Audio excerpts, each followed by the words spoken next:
Hey everybody, we are going to continue on with the heart and the cardiovascular system today. Let me get that off the screen.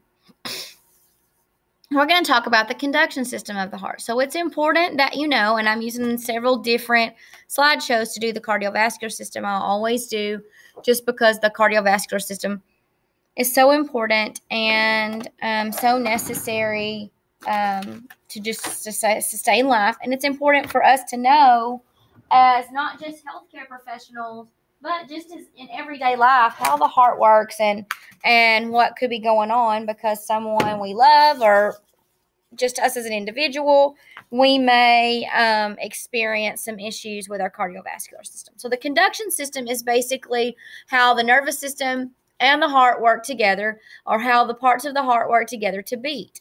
There is electrical conduction. You guys know hopefully you know what an EKG is, and it's an electrocardiogram, and it is a graph it's a tracing on graph paper of the conduction of the heart. So you have in the top part of the heart, in the right atrium, you have what's called a sinoatrial or an SA node, and it's considered the pacemaker of the heart. It is what starts the heart to beat. It's what initiates that valve opening and closing in the right atrium. So that is the first thing we need to know about, is that is the first part. The SA node is it's right inside the right atrium, near the valve, near the upper part of the tricuspid valve, and it starts the heartbeat. It initiates the impulse to start the heartbeat. Then you have the AV node, which is in the right atrium, and it sends a impulse to the the atrioventricular bundle. The atrioventricular bundle then sends an impulse to the bundle of His. The bundle of His runs down the septum, and it's a kind of a thick,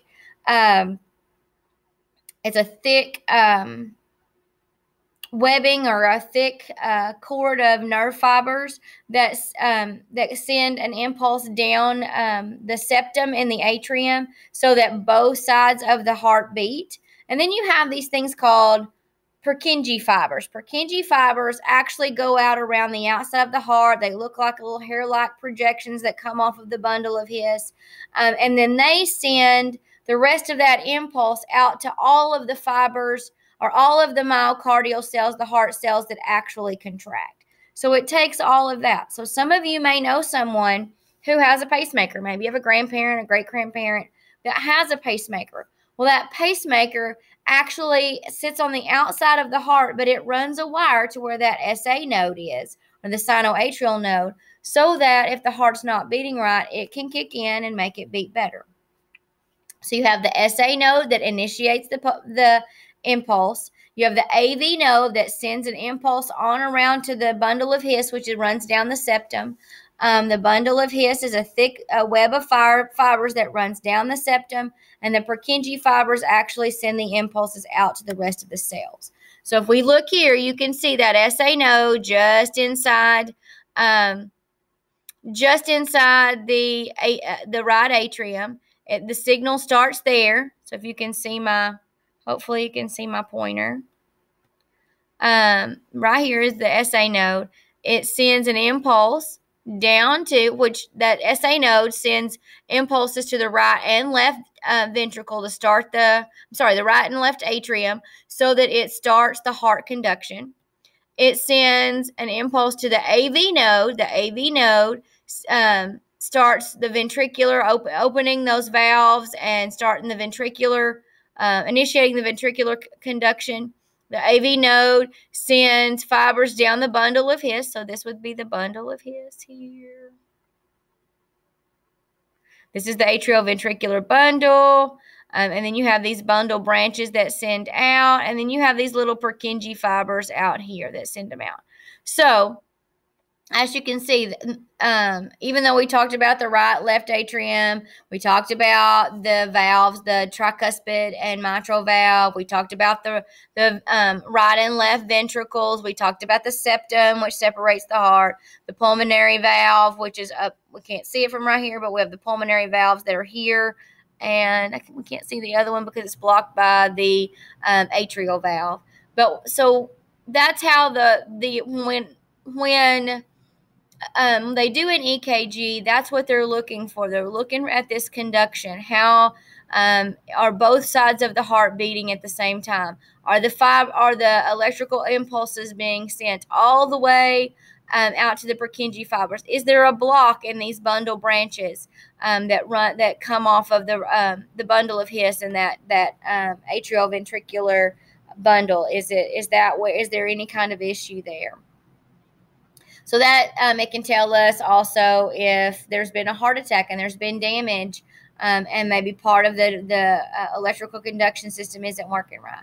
So it's very important that we understand that if one of those is off, if the SA node, the AV node, if there's been a bundle branch block, if there's some kind of electrical conduction, it tells us there's some kind of disruption with the heart, some reason that needs to be investigated, that so that we can figure out what's going on, because the heart is so important.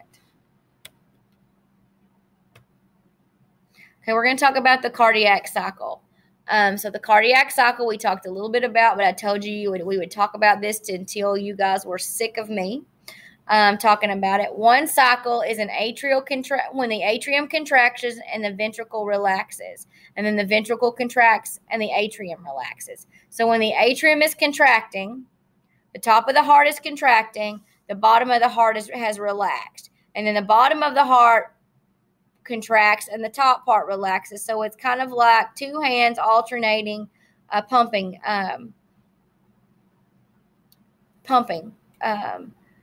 And so remember that systole, when we think about systole, we also think about blood pressure. Systole is the contraction phase. We talked about that already. That would be the top number of the blood pressure, the amount of force it takes to eject that blood out of the heart. Diastole is the relaxed phase. So how many millimeters of mercury is it at when it's in its relaxed phase? Systole is contraction. Diastole is relaxation. Major blood and circulatory routes. So we'll talk about this. Systemic circulation is all blood leaving the left ventricle and it's oxygenated. It's sending it out to the rest of the body. Think about it that way. And then all blood returning to the right side of the heart, or the right atrium, is deoxygenated. So remember, the right side of the heart is deoxygenated blood. The left side of the heart is oxygenated blood. So all blood on the right side is deoxygenated. All blood on the left side is oxygenated. There are a couple of other parts of systemic circulation, because the heart, the coronary circulation, that's circulation to the heart. So the heart has to have its own means of receiving oxygenated blood, getting rid of that deoxygenated blood from those heart cells working. So that would be coronary circulation. That's where blood goes out to the coronary arteries and it comes back from the coronary veins. The hepatic portal circulation, that's circulation specifically to the liver.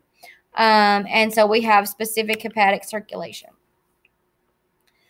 We talked about pulmonary, the pulmonary, a little bit about how gas exchange happens. We're going to talk, and we will talk more about that later. So some other routes of circulation, we have pulmonary circulation. That's where blood leaves the right ventricle that's deoxygenated and goes out the pulmonary artery to the lungs. The lungs perform gas exchange on the alveolar level in the capillary beds on the outside of the alveoli, and oxygen is picked up from those alveolar sacs when we breathe in, and carbon dioxide and other waste is put back into those alveolar sacs for us to breathe out. Like I said, we'll talk about that more in depth when we talk about the pulmonary system. And then once that blood has been reoxygenated, it comes back to the heart on the left side. That oxygenated blood comes back on the left atrium, where it has oxygenated blood that can go into the right ventricle and then out through the aorta out to the rest of the body. We have a specific route of blood to go directly to the brain, because think about the brain, the kidneys, the heart, and the liver are very important organs, and we need to ensure that blood gets to them, oxygen gets to that portion of the body, even when maybe we're not getting as good of circulation to the limbs if we have some kind of injury or some other kind of issue. Our vital organs have to maintain a certain oxygenation level so that we can stay alive. The last one is when someone is pregnant, they have a specific set of circulation for the fetus. The baby has an umbilical cord that has 3 vessels in it, and we will talk about that more. But that's how that baby gets all of its nutrients, its oxygen. That's how it gets its ability to grow and how it gets rid of its waste, because babies do urinate in utero. So, but it also gets rid of other waste. So it has to be able to get rid of all of the waste that the body doesn't need, that it can't get rid of in any other way, because they don't have a bowel movement either before they're born, we hope. If they do, that leads to some other issues. We'll talk about that when we talk about reproduction and all that kind of stuff. So remember that there's also, besides the hepatic and the coronary circulation, there's pulmonary circulation, cerebral circulation, and also specific circulation for a fetus. We're going to talk about blood vessels. I told you we talk about blood vessels. We're going to talk about blood vessels. So arteries and veins all have 3 layers. The innermost layer is called the tunica intima. Then you have the middle layer, that's the tunica media, and the tunica adventia, which is the outer layer. What I want you to remember is that the vessel itself has 3 layers. Arteries and veins all have 3 layers. The lumen is actually the open area we call the cavity of the vessel, or the open area where the blood flows. That's called the lumen. Anastomosis is the junction of blood vessels, where blood vessels are connected together. Where we do an anastomosis for people who have dialysis, and we connect an artery and a vein so that they can do dialysis. But anastomosis is an important vocabulary term, and that's the junction of blood vessels where they branch out. So the aorta, when you looked at the heart, you saw that the aorta had 3 other branches. When you did your diagram of the vessels of the body, you saw that every artery branches out from the aorta, and every vein branches out from the vena cava. So where they branch out, that's considered an anastomosis. Arteries are thicker and stronger than veins. Arteries have, and they're thicker and stronger because there's a significantly larger amount of pressure that blood flows through arteries than veins. Arterioles are small arteries that attach to the capillaries. So you have arteries, you have arterioles, and you have capillaries. Those are part of the arterial system. So where a big artery becomes an arteriole, there'll be an anastomosis there. There are smaller arteries that attach to the capillaries. Where those capillaries are attached, or the artery becomes an arteriole, and then where the capillary attaches to a vein, there are anastomoses in those locations. Capillaries are where gas exchange, nutrient exchange, and waste exchange happen.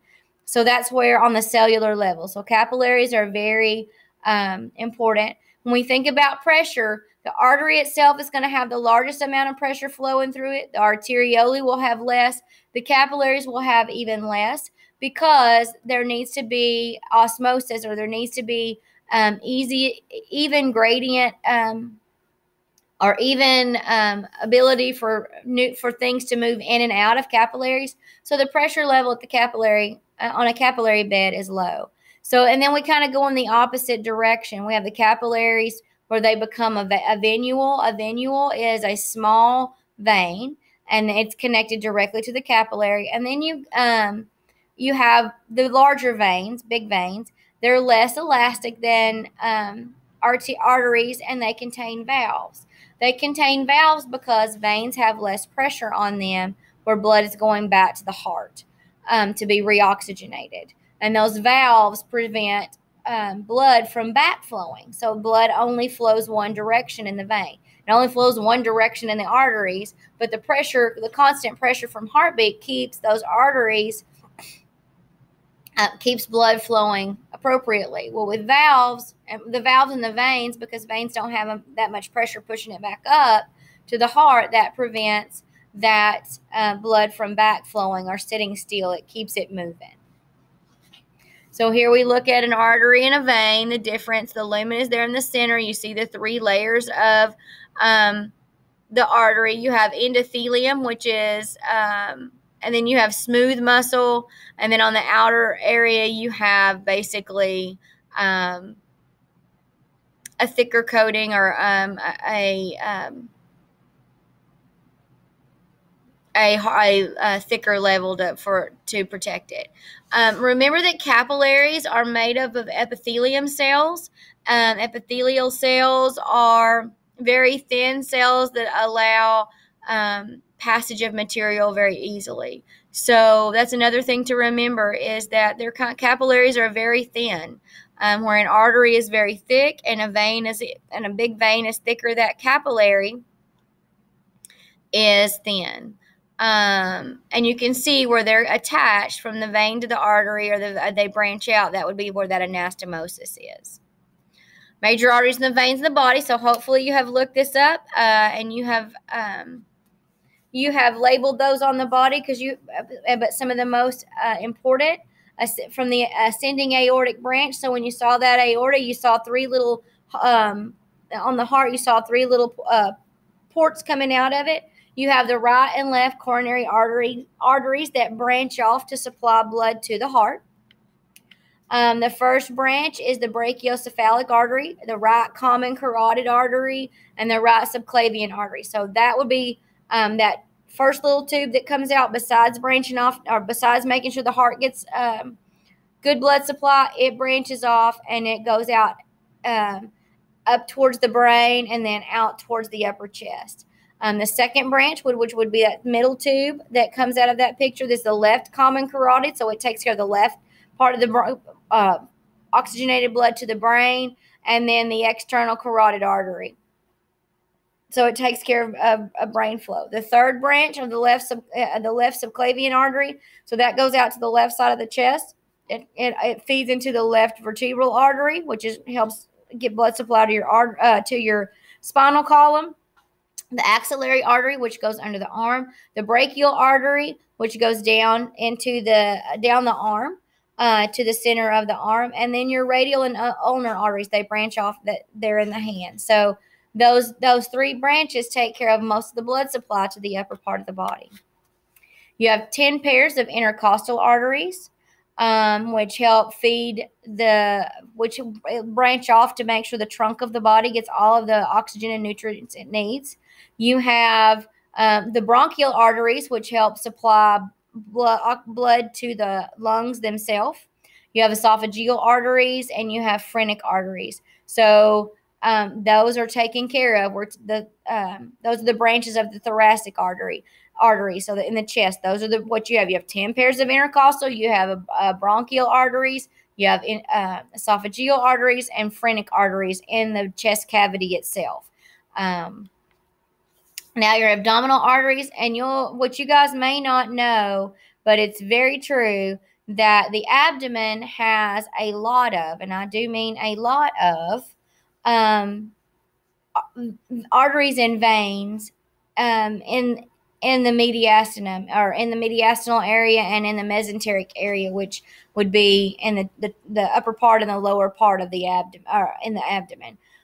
You have the celiac trunk, which feeds into the stomach. Now, some of you have heard of celiac disease, which is a little different than the celiac trunk, but celiac disease has to do with gluten intolerance. But the celiac trunk is specific to the upper part of the digestive system. You have the superior and inferior mesenteric arteries. You have the left and right renal arteries for your kidneys. The mesenteric arteries take care of your intestines. Then you have the left and right gonadal arteries. Those are the ones in the upper groin area. You have lumbar arteries, which help feed into the back of the legs, and the left and right common iliac arteries that feed into the femoral arteries that branch off and take care of the legs. And then we're going to talk about veins. So they're found closer to the surface than the arteries. They all come from, like I said, the inferior superior vena cava. The superior vena cava, blood feeds into that from the upper part, the trunk and the upper part of the body. And the inferior vena cava comes basically from the abdomen and below the waist. Veins are often identically named. So they're often named similar to the artery of the same name. So you have a brachial vein and a brachial artery. You have a femoral artery and a femoral vein. They will have similar names because they run the same direction. They just, blood flows different directions, and one's oxygenated, one is not. Veins merging into this, merging into, which means they're dumping that deoxygenated blood into the superior vena cava, would be the radial and the ulnar artery, renal and ulnar veins that come from the brachial vein, and it empties into the axillary vein, which is under the arm, which goes into the superior vena cava. You have the cephalic vein, the basalic vein, the subclavian vein, the vertebral vein, and the interjugular vein. So the interjugular vein runs alongside the carotid artery. That would be one that's definitely a little different. So just be sure that you, when you did your diagram, and we're talking about them this way because when you did your diagram, you should have diagrammed some of these. The right and left brachiocephalic veins, and then your aziogos vein. Those all go into the superior vena cava. Veins going into the inferior vena cava would be the anterior posterior tibial veins, the perineal veins, the popliteal femoral veins. So remember, this is all going back up, and as you can see, the greater saphenous, now that one's the greater and lesser saphenous vein. They're near the tibial and the anterior posterior tibial artery. But as you can see, those they're veins in the legs that feed into the iliac veins, and then into the gonadal veins, and then that goes up into the to the inferior vena cava. So when we think about blood flow from veins to arteries, from oxygenated blood to deoxygenated blood, the oxygenated blood is going out, and it's feeding from that aorta, and it feeds out to the rest of the body. When we think about veins, it's actually coming from the capillary area back towards the heart. So arteries take blood away from the heart, and veins bring it back up. So it's actually where with arteries, it's going from larger blood, oxygenated blood goes from larger arteries to arterioles, down to those capillaries. So it's going from larger to smaller. When blood comes back to the heart, it's going from smaller vessels to larger. So we can see that the pressure is much less because it's going from larger to smaller, where if it's going from what's going larger to smaller, that pressure can push it. But when it's coming smaller back up, there's not as much pressure pushing it back towards the heart. So that's why those valves are so important. You have the left and right renal veins, hepatic portal vein, and then the right and left hepatic veins. So you have, like I said, very similar names, very similar names for the arteries and veins. Now, on your test, how you will be able to differentiate for your test, I'm actually going to use the same diagrams that you have, but I will make sure that when they are available to you, that they'll be differentiated by color. The arteries will be red, and the veins will be blue. And how we'll have to do that is we'll do that as a digital test. It's the only way I can do it. Scan it in, and it will show up as something colored. So we have to be sure that we do that. When you're coloring your diagram of your heart, if you do that to learn, it might help you to color the right side of the heart blue and the left side of the heart red, because blue is deoxygenated, red is oxygenated. Okay, so we've talked about the layers of the heart already. We've talked about the chambers. We've talked about the valves. We've talked about how blood flows through the heart. We've talked about the conduction system of the heart. We've talked about the cardiac cycles. We've talked about the anatomy and the major names of blood circulatory routes and their vessels. So this is going to kind of round out the lecture part of the cardiovascular portion. Be sure that you've labeled your diagrams, and hopefully what you're going to do the next couple of days will be fun.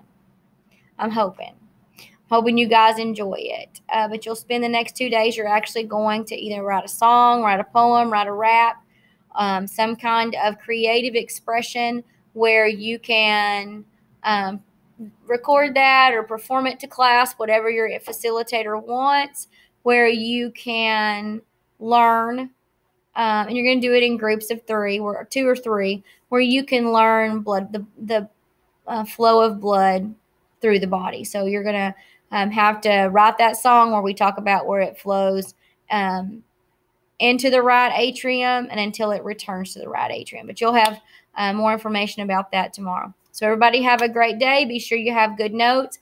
I apologize for your quiz not being available today. I'm having trouble getting my docs to attach to anything, and Google Forms are a doc, so you will have that quiz in the morning, okay? Our IT person hopefully will have that fixed for me. Thanks, everybody. Have a good day.